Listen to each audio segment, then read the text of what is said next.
Laulotu, whawhetai pato e whawhetai ho maulau maari e a whakakoloa koeni, mau unu mai ke ori ta whi lau koeni ke toi whanongoa hao wholofola. Haere mai lau maari e whakakoloa ho mauloto, whakataata ho maulau maari e, o e whawhewheka ho mauloto ke whanongoa e wholofola. Ka e whakataata ho maulau maari e ke hange koe kere hono whaa ke tō, ki ai pia tūpu pia fua, ai kōsperi he mau mo ui, ina se kau ngā whanonga me kau ngā pirikimi, ai mea te pu e mau iku ai, ki i tāni tiuk mau whanonga ki ai.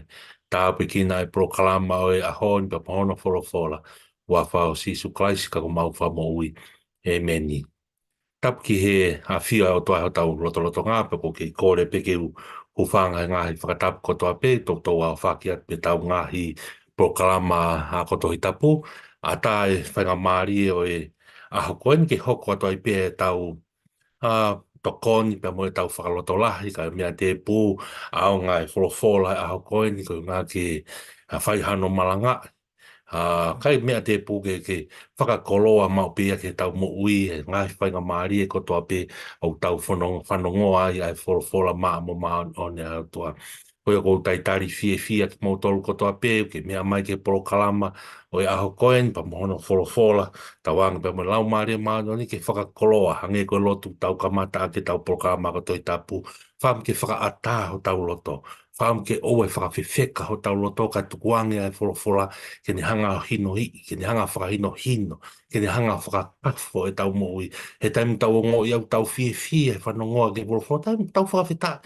Ko ngā tō tonu e tau mo inline e tau mo ui pa mo whaino hino e wholofola. Kai aha taimi ni tau ho tō whiwheka o ku kafo ho tau loto he whanongoa ke wholofola, whawhitai. Ko kono ako ne kina kono waloki a ki tau tō a ki ai wholofola e ki. Koe ko tai tari whiwhia ki tau tō. Wholofola amana ki whai e tau po tala noa e aho ni tō pia pa mi he kōsperi hono hiki tohi e wangeri o kon ko luk. Wahe ua pa koe vesi ua ki vesi wha noa. Luke wahe ua, ka pau he na hau wholofola, whaka maari e ke kaunga kau mai. Luke wahe ua, vesi ua ke wha noa, pa koe tala noa ke hiwa, pe ko taula eiki, pe ko tangata na lata ke tempare, pe he to kua he whahinga e ko tahane kau maki, ko Simeone. Ko hiwa pe ko taanga na Simeone, he taimina e oa toa e ko Sisu Klaisi, mata ko mahina walu, ko au ki hono mahina hiwa, pe he whahinga ngai, ko hai loloa taimi o Sisu, pe avhiri hono alo ia, pa kone aven ke tempare ke whakakakato, a ngahi tūtu uni, ma ngahi lao whakasiu kotoa pe. Kana iai e tangata koni ko Simeone.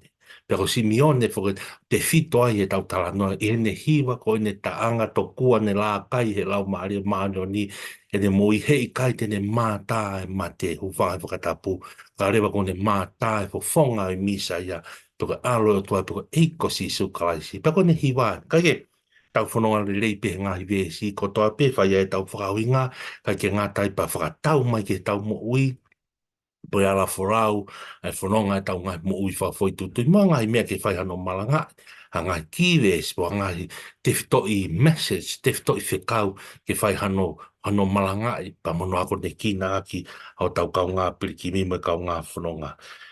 Luke whai wa vesi, ua wake whanoa, pe heno whakarea, vesi ua wake, vesi ua wha, pe i hoko sia ai aho ke whakamaa ki nā wā, o whakatatau ki he lao a Mosese. Ana ave ia ki Jerusalema ke atu ki he eki. O hange koia ko tohi i he lao ai eki, ke ilonga e tamatangata ko haolo po ou, e lao ia ko e tapu ki he eki. Mesi wa wha, pe koe uhifo ki ke na whai ai whi lau, o hange koia ku tuu i he lao ai eki, koe ongo kulu, pe ko halupe mui e toko ua. Aia koe ha wan ki ha taimi asi koni i he tala nok pulula, ai kumahinon kia naua. ai ku hingan ka mere pe mo so sifa ko hoko sia e taimi whatatau ki he lao ke whai aunga whakama a ki naua. Pa whatoa ngā iangi e. Ne uhingan ki a mere pe mo so sifa. Ko te ko taimi ni ko taimi ki whai hono whakahao hawa mo ngai kātoanga whakasiu. Ngai taimi ku ase koe ngai sāme tahani ma koe ni i he tohi sāme ngai sāme aluhake ko hiwa e kau piriki mi mo na woke tempare. I ngai taimi ni sani. Ko ngai taimi ko ngā pāso wā, koe ngai tai mea alu e kakai siu kotoa, koe nā ngai kātoa ngā unau au kolo kotoa ki Jerusalem, ke tempare, ke whai hono au whakamāoni oni, ke whai hono ngahi ritual, pe koe ngahi tōto o ngā loto koe koe nau whakamāoni oni.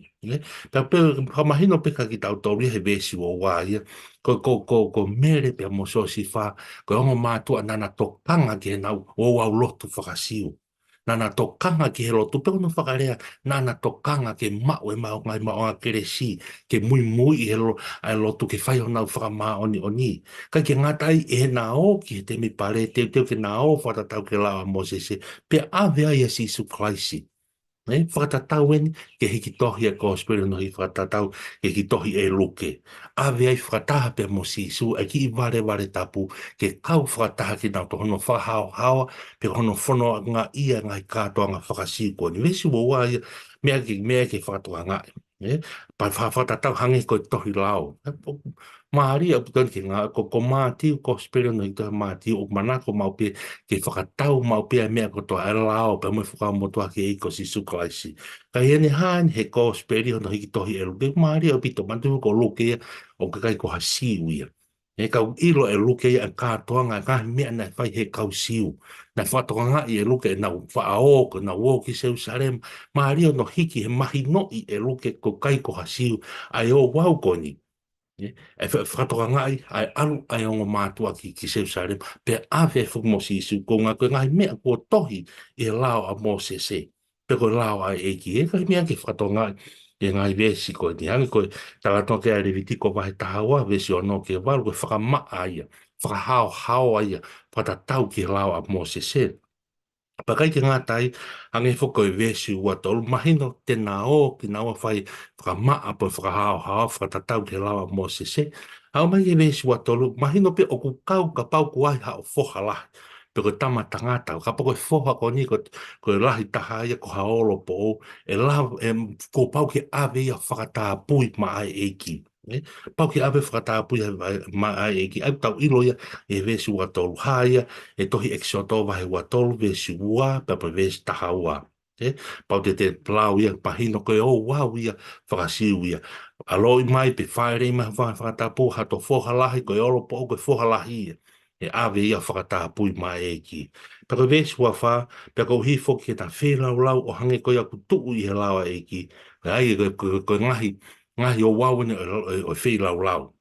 Kai ko te awe ha foi kulu e ua, ko hanga foi lupe mui e ua, o awe ke taula e ki ke whai hano tutu e indi se ni si, ko tau whakamaa, mo tau whakamaa oni, mo tau whakahawa, whata tau ki he o wau e lau whakasiu. Kai ke vesi ua wai ke vesi ua wha, ta hoka ke vesi ua ni ma.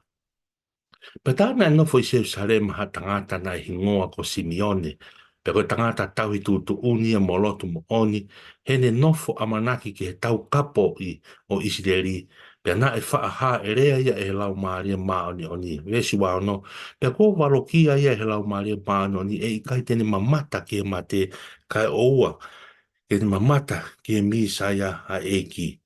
Pea ko aluia vesi wa fitu, pea ko aluia ke tembare ko lau maria ia. Moi o ange ai tamasi ko sisu hene mātu aki ke whai ke te ia o whatatau ki anga o lau vesi wa walu. Pea mau e tama e ia o hapai mo ne whakamalo ia e o tua o ne pehe.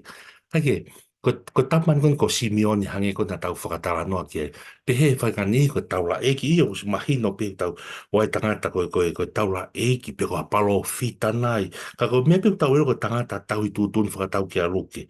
Tangata lotu mo oni. Nane nofo mo amanaki ke tau ka po i o Isileri. Ai nane nofo amanaki manatu i foko ko ha ere mai e ko si sukraisi ki Isileri ne aspalo fisai e aisea. Na spalofisa e ka palofita e ko ngai fua ka potua. Pa mo mea toi tapu ko te nga ke si su e kuonga ia e ko si su klaisi i mama ne tau e wafe wa tau ko hiri. Ko toi foka wa motu ai. Ai ku ia e tohi lao, ia e tohi palofita, ai ku ia e pa mo ngahi tohi apukaripa. Ko ngahi tohi ana ngahi ai ko si mahino ke kau whare sia mo kakai si mo kakai koni he kuonga e ko si su klaisi e ia e mi sai ai hoko mai. E mea ke mahino ka ki tauto. Na os protection sia, na os mahino ia e hoko mai a e ko si suka i moi mi saia. Ai a kua mai ke aoni hange ko mo mea i, o ku kei tari pe kau chiwis, pe koe kau chiutation, koe ka kai lotu siu ia wai ki tata uri uri, pa mo whatoa ngai unau whao lotu he ngai fu wall, o awe o unau kei tarin ke hoko mai e mi saia. He unau amanak na toke mi saia hoko mai pura whakau tau, mi saia ke hoko mai he whare o tu, o unau kei tarin pe na toki ai. Ka ko ki tau tau e ka ha kristiani, ta osi hoko mai misaya tau e wafe wa tol ko hiri. Pa te hoko mai a peki e funga kolosi, ai na tau tuku whamanat na hoko mai a alo i ai anga kai o e manu. Kake, ne kawai a Simeone i he tatari ko ia. Ka ko tatari ko a Simeone ko ni ia, pa kawai hene mo ui hene whaafeohi whaka lau maari ia mo ui, na talange he lau maari ma, he kai tene maa tā e mate. Ka rewa ko ne maa tā tau ka poi, o e peko eiko sisu klaisi, peko e misa ia, aini ko ini, ko protections, ko palofisai pe me whakawa motua. Pe he whahika maari pe ngai whakatotoro, pe whahinga nei toko whae kau maki. Pe whanonga mai e toko tolu e kau maki o na alo au. E au ke eiko sisu klaisi hangi ku mou mea i e tala noa ko te kau maki. Ka nai toko tāna he takai horo o hau pia ngata he tempare o ne peke ne tāri ai pe he tempare. Eko ngai tala noa mif. Whananga pe ia. Pe ko Simeone ia. Nani ha o tari he tempare kia taimi. E hoko mai ai, e he kō pau peke mai a si suia, ke whakatāpu i o whakatatau ke e soto tahatolu, he koe olo po ou ia, koe tamatangata ia, koe whohalahi ia. Pake ane mai o whakatāpu i koe ia kene whe iloaki ai, pe mo e ko si suklaisi. Ai koe koe ngahi tala no, kai ke hiki ia he tohi tapu, ka koe ngahi tala noa ia, e ngahi mawanga tala ki mo, na kai ke whakahū ki nā tolu ki he tohi tapu. Kau tau tu, o make sense pe ka ki tau to. Kau mea tau iro tau tō me tala noe ahoni, ngai si tari pe tangata ki a ah. Talang he lau mare mat, he i kai peke mat. Te ke whakapatot mai mahalo ko ta uwalu ngo fulu, pe hiwa ngo fulu, ko te pe kia kahe i kai ke pe kia ia. Ka orewa ko o atu, ai misa, orewa ko ne mamata hono fofonga, ko ne hapai ko a main ke ahon, vesi wa waluen, hono o atu e tamasi i ke tempare, o atu ke pane hapai e tamasi, e ko vesi wa waluen. Pea mau e tama e ia o ngā ka Simeone, o ne hapai mo ne whamalo ia e o tua, o ne pehe. Ai rewa koe koe hiwa rewa ini, pe koe taanga, pe koe whakawheta i ene a Simeone, ko te mātā ai aro e o tua. Ko ne mātaha e ko si suklai. Ko ne mātaha e tō taha nai palofisai he ngai tau. E launge au ki moe ai sea, sere maia. Ho sea moe kau palofita. Ko ne mātaha aki hono fofonga. Whakao ngai ko Simeone. Ka koe kau siu e kon kei tari mai au au mai ki aho ni e rupa koe misaya whe unau kei tari tantou ki ai. Kai whakawheta i heu tau whakamo on. Kai te ngātai raki mamata Simeone. Ka whakamo on i whakata Simeone. Mo ki tau tolko toa. Kau ngā Kristian, ne au si hoko mai a si suia. Ko si suia ni koe na ne hoko mai a ke ai anga kai e manu, na ne hake ke funga e kolosi, na ne whake no si, mohono tātā pēr ne toi hā ere hake kia, ko si koe misa ia ia.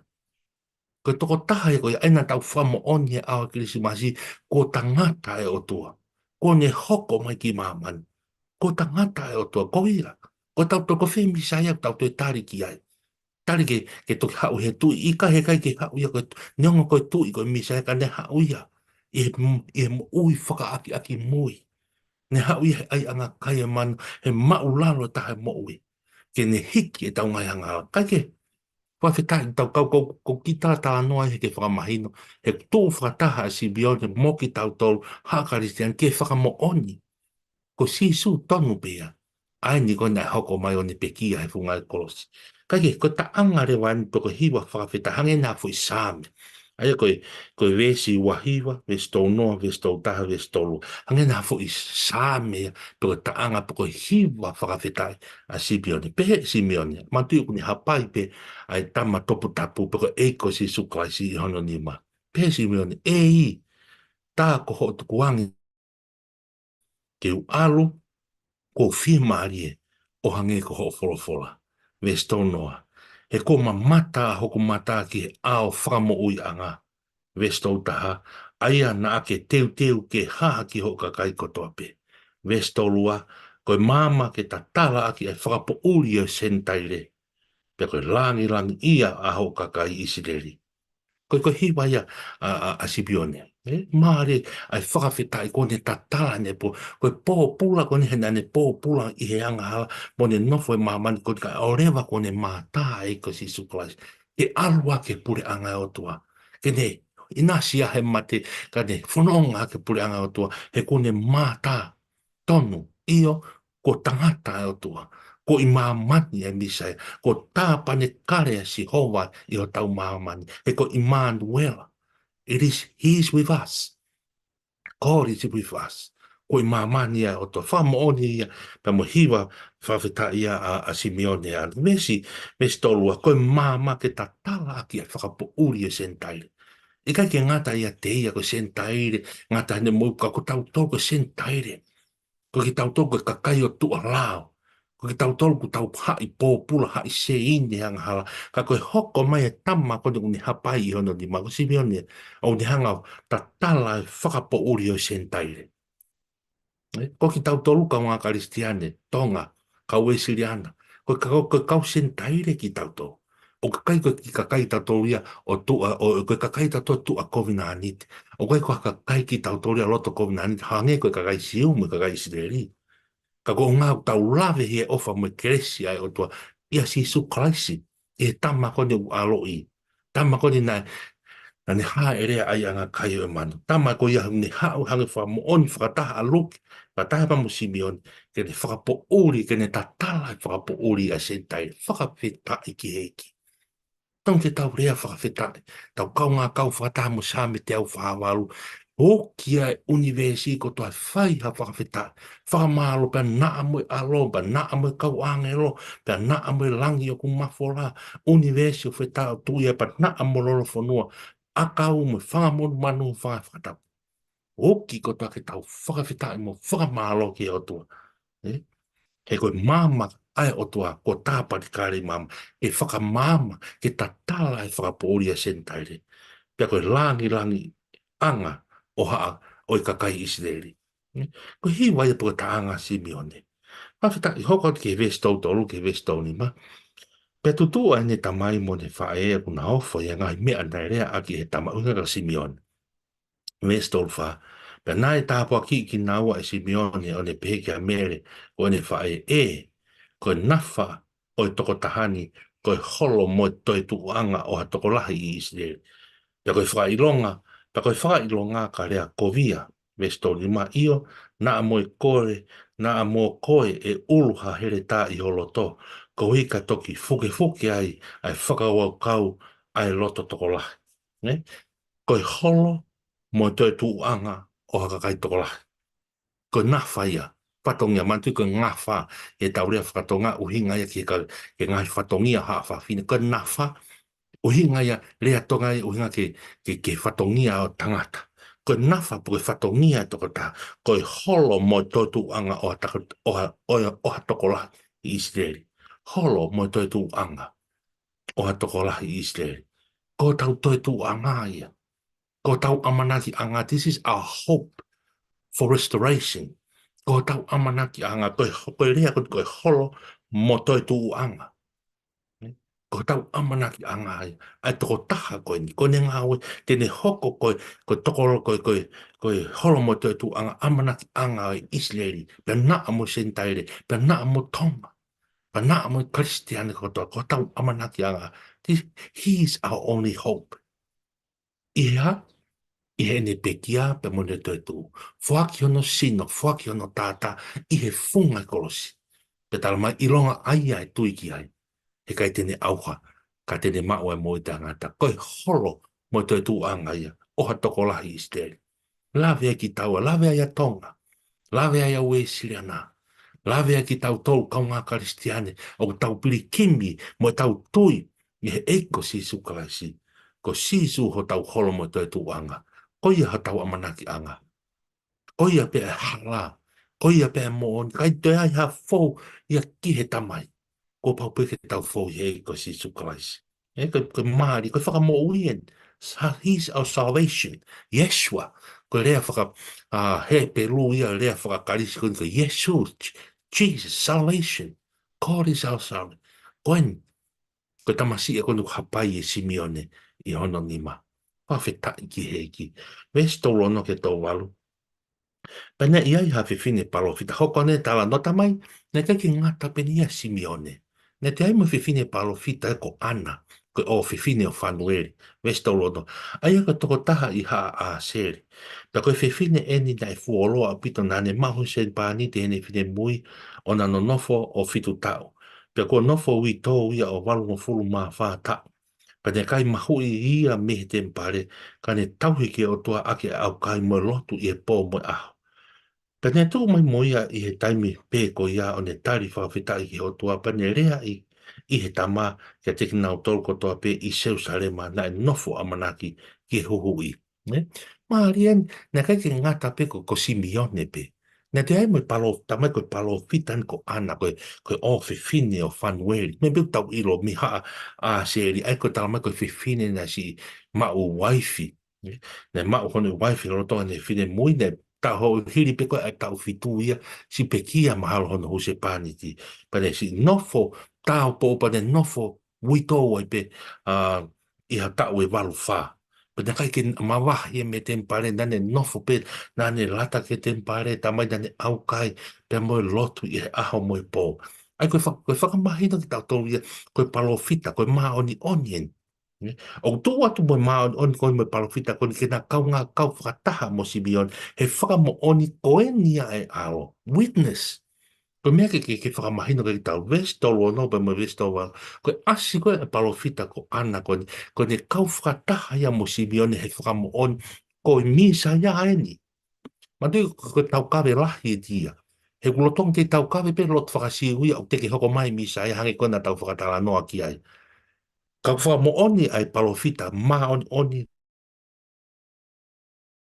ta uene walfa ene nofo tempa ko ne whakamo oni mo ne whanongo ki he lau ai folofola mo ne misa ia kon hoko ma na whakamo oni whakata mo Simeone koeni ai vesto walu na hoko ate de bo nane rea pe nane whakaloto la nane lau nane rea pe whikawaki ta mo tama kone u hapai mo eiko si suko ai si i e ka kai ko toa i Jerusalema na nofo pe nana amanaki ki he huhu i whatongai koe nai pe ka kai i si rei rita na nofo tempare ko ngako na amanaki ki he huhu ko huhu i ha o hui, whakatau ata haina hangi koe kaweinga, tau whanonga ai e wā i koe wherenisi koni hui pe moe tau ata haina. Amanak, tau no whanonga hangi koe kakai koni o amanaki ke hui, amanaki ke whakatau ata haina ki tau to, i mi saia koni o tamai hau. Tana o kau kotoa whakataha e kakai koni amanaki hui, whakataha mo palofita koni ko ana, whakataha pe mo Simeon, me te ange hono popula, e nau whakamo oni kotoa, koenia, ai tamasi, ko eko sisu, koeni, he's the one. He's the chosen one. Ko eni na tālanga i me mua. Ko ne tāpane kāre māman. Ves tori wake ves whānua. Pea ko osi ena whai ko toa pē o whatatau ki he lawa e ki. Na nau whoki ki kāreri ki o nau kolo ko nā sareti. Ves whānua. Pea nai tupu e tapasi o ne whaau ke mālohi. He whakawhonu ia i he poto. Pea nai toka kia te ia ai ofa ai otua. Ai ko hamu rewa ki fwoi raine whao si rewa fwoi vesi tauri wapa me vesi whanua. Ta mai hiri no whakakakato, hiri pa whakamo onia Simeone, me te ange mono pōpula nge koe te whauhi pa moe ni rau maare maare ni hei kai mate. Hoko atu pa moe palofita maa oni koni walu ngofuru maa whaa ne nofo tempare ko ana. Nau whamo oni koe tamasi ien, koe vare tapuen. Koe misaia na tālanga i me mua. Ko e te, ko se wāniti whare ngā mamahi. ko ai ka kano e o tua i mama. Ko mea ke whimawe ke malanga i he tau ala anga pe whak tau tole tau whanong pe ke toi tapu. I o nea spau pe i kai. Ne? Ko whamo oni ko toi ngahi witness ko ni ke mahino ka te ko, ke mahino ka te au. Ko sisu Christ ko ni ta whanonga, he is the one. You are lucky. Hange ka te, o ko mono ia pe ko ke mono ia. O ka pau ta tari e sisi, o pau ta wo pe mo sisi. O ka pau ko sisu ko na pe kia mo te tu ta tui. Ko ia ta nofo ki ai. He is the one. Ko tamasi ia. Ko whakapapau ia au kon, o kai ko toi pisu ia. Kai ko toi palafu nia po ka whaka ape, assumption, assume. Reality, ko ia ko tamasi ia. O hange ko kau whamo oni ko tō. Pato ki au ke ves whānoa. Tala mai nai tupu a tamasi o ne whāo ke mālo. He whakawhonu i he poto. Pena toka ke te ia o whae o tua. Ai ke whama o po opo e tau. Ako tui tapu e au. Kono ko wham ke tau. Tau nofo o whakau kau ke hange kono ko nofo a Simeone. E ko ngai whekau leia maa ki tau toke malanga. Nofo a Simeone ndapana ne nofo a ki tari peke e hoko mai Misaia. Palofita kon ko ana, patala mai mo ki ni i kon ko kau amana ke huhu i. Ko ka kai kon ni nanau nofo pe nofo a ki tari ke hoko mai Misaia. O pe e tai, o mai kai te tau, o tau nofo nai o hanga na ki tari ke hoko mai, a aho e whakamau, a aho e awe ki tau toke pureanga he wani. Are you looking forward to? O tau amanaki nai ki ai. O tau anofo a ki tari pe ku tau lau pe ki ai, tau maranga ai pe, tau tui pe ki ai, ka tau ke i meria ia pe tau tohe nofo māmani. Ia mai no pe ia, tau nofo nai o ta tari ki a aho pe. O hangi ka te au ko le soni ia pe ko fe kau le leia ma ki tau tau kau isliana, kau ngā karistiani. Ka hame ko nofo ta tari ki ai. O kai koe tau nofo tā tāri pe mai no peke mai e tau wahe. Pe ko tau nofo he mehe ngā au. Pe ko tau nofo tā tāri ke wholau ki mōri. Pe ko nofo aki tā tāri pe ke otu e ku ki i maala. Ke nofo aki tāri pe ke hawa. E koe mea tau manako pe tau fie ai. Tau toru youth. E tala mō me whenua mui.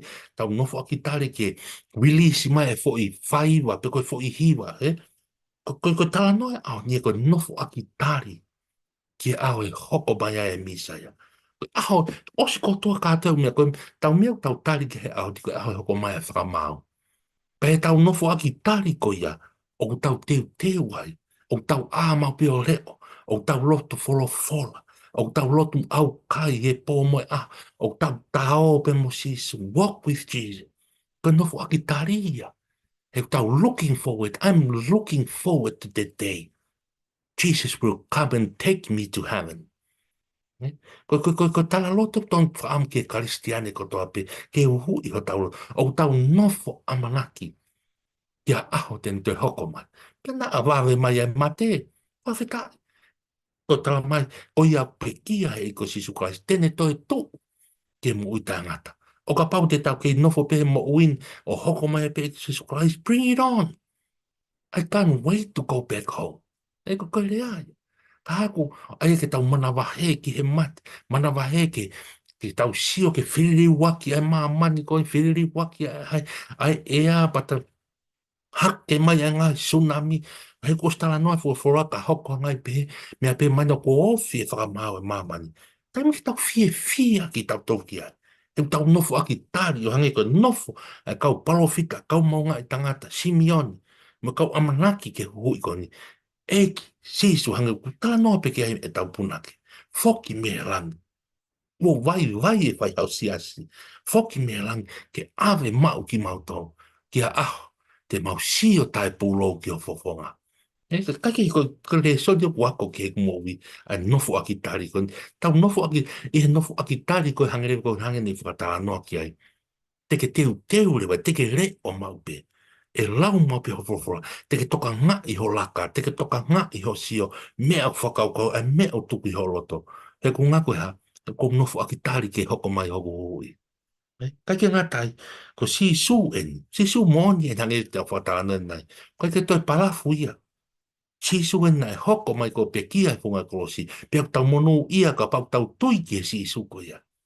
Hangi ko talatonga ke ngai tohi o raki sione, raki ipseri a sione, e whokawa fo Ka pau ko ke tau tui ki he ko si ko nai hoko mai pe kia ba e mai do ko si su ke he tau tui tau toki ai o ko si su ta ko si su ton ke tau tui ke na ne hoko mai o pe kia e funga ko si fuaka no sino fuaki hono tata ko fa mo uya mama ko ia e hala mo mo ko ia te tau ma e mo tangata ka te hoko mai ha si su palo fita ia mo si su tau la ikai kai ko tamai ko tama ko ni tau whamon whakata ko en.